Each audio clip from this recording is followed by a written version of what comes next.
In 2021, Indonesia's Digital Literacy Index scored 3.49 out of 5, an increase from 3.46 in 2020, with the Digital Literacy Index scored based on four key principles: digital skills, digital culture, digital ethics, and digital safety.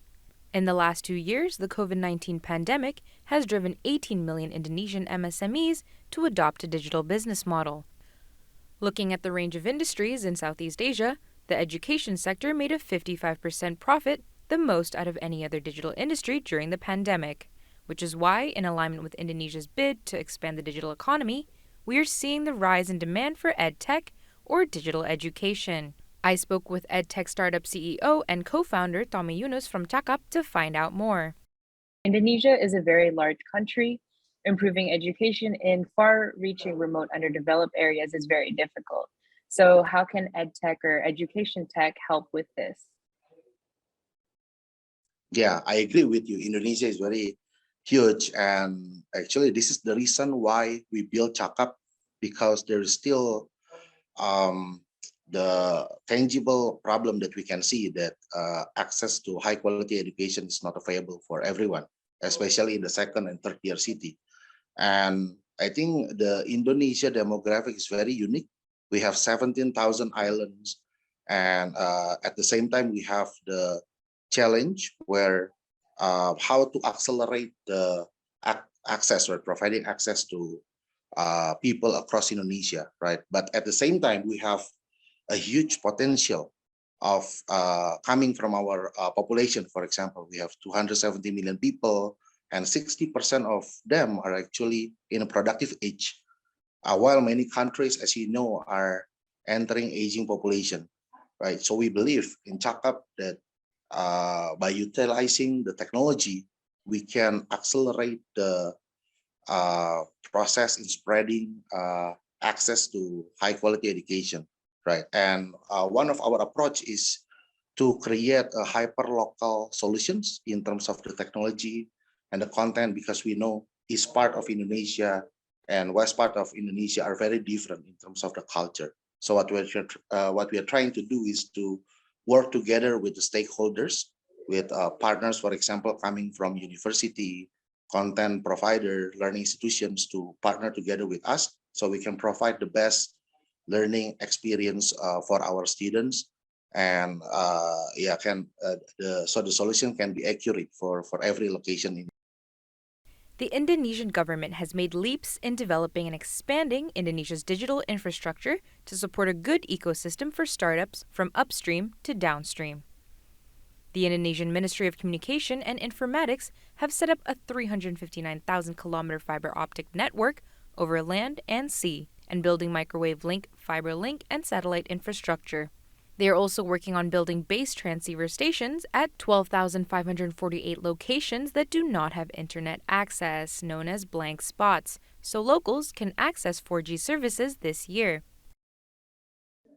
Yeah, so I think we really appreciate the initiative from the governments to really build the infrastructure of the internet, for example, across Indonesia, and with that infrastructure, it's actually enable us as a technology company to reach our students, right? So as we know that the internet penetration in Indonesia is very high.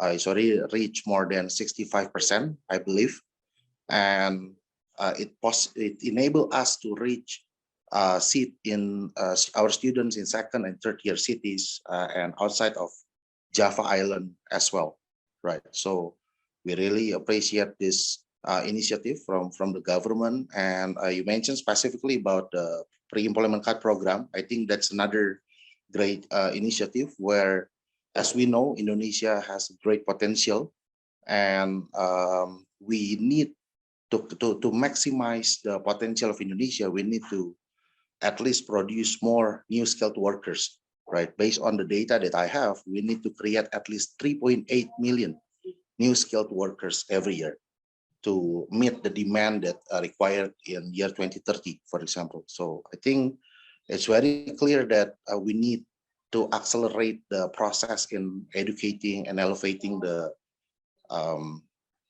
our young talents competencies, right, with the education technology. With a total of 204.7 million internet users in Indonesia as of January 2022, and a strong sense of digital culture from netizens, I asked Tommy Yunus what the EdTech experience has been like and how Indonesians have responded to online learning.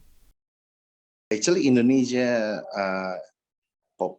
people is really tech savvy. I believe that we have the biggest population of Facebook user, TikTok user as well, right? One of the top uh, in the world, and I think it's just a matter of time that Indonesian people will be able to adopt this education technology, right? And what we are trying to do is to make our user experience as simple as possible, because we do understand how people in the second and third um, tier cities will have a bit difficulty at the beginning, right? But another good news is the smartphone penetration is also very high, right? I think more than 63%. So meaning we can reach all the students through this mobile channel.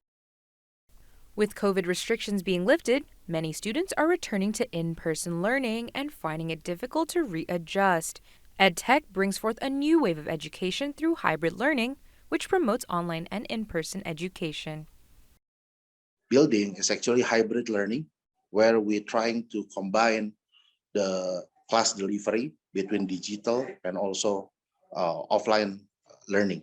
Because in the future, we believe that hybrid learning will be the future of education.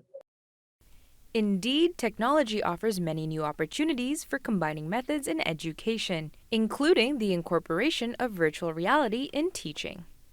At the 2022 World Economic Forum, Chaka partnered with an Indonesian tech company specializing in virtual reality to showcase their latest innovations in VR and augmented reality learning environments, such as VR classrooms and the workplace. Our WIR group is a very great partner for us. As we know, they are building Indonesia metaverse, which I believe will be soon will become the next big thing for all of us. And we are really happy to get the opportunity to partner with WIR group. In Davos, we see that people are very excited about Indonesia because its population and the bonus demographic that we have. And we about to see many investment will come from overseas to Indonesia. And to be able to maximize this potential, we need to produce more new skilled workers, as I mentioned before, for them to grab this wonderful opportunity from Indonesia, right? And to realize this, our mission is to become an upskilling and career enhancement platform for the students to get trained, certified, and hired by the right employer. So Indonesian people's lives can be elevated, get better income, and also improve the welfare. So at the end, we believe that we need to unleash the true potential of Indonesia and position our young talent as the global player. Indonesia is working on encouraging G20 member countries to measure digital literacy, as this will be on the main agenda at the G20 summit later this year in Bali. Indonesia plans to propose a benchmark for digital literacy and skills to help prepare countries for the realities of the digital era.